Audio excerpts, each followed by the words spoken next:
बिस्मिल्लाहिर्रहमानिर्रहीम। अस्सलामुअलैकुम। BBC 11 headlines news से मैं हूं सबा मुनीर।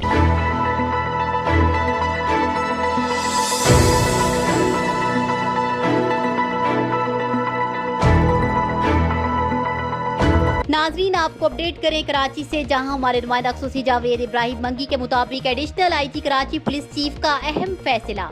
कराची के करप्ट और गैर तसल्ली बख्श कारकर्दगी दिखाने वाले थानेदारों के लिए बुरी खबर। कराची के करप्ट और गैर तसल्ली बख्श कारकर्दगी दिखाने वाले थानेदार 2 से 3 साल तक SHO नहीं लगेंगे। जराये के मुताबिक अहम फैसला एडिशनल IG कराची इमरान याकूब मिनहास की जेर सदारत इजलास में हुआ और कराची पुलिस ऑफिस में होने वाले इजलास में आला अफसरान ने शिरकत की। कराची पुलिस चीफ ने अफसरान से गुफ्तगू करते हुए कहा कि 3 माह खामोशी से मातहत पुलिस के तमाम मामला देखता रहा कि ईद के बाद एक्शन लेना शुरू करूंगा। कराची पुलिस चीफ ने कहा कि थाने की नाकिस कारकर्दगी पर SP से भी बासपरस होगी।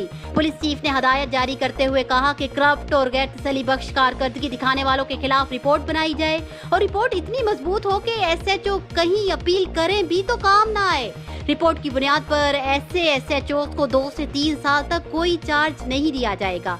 पुलिस चीफ ने मजीद कहा कि थानों के फ्राहम करदा क्राइम डेटा को पुलिस की इंटेलिजेंस एजेंसियों से क्रॉस चेक किया जाएगा। न्यूज स्टूडियो से फिर वक्त इतना ही।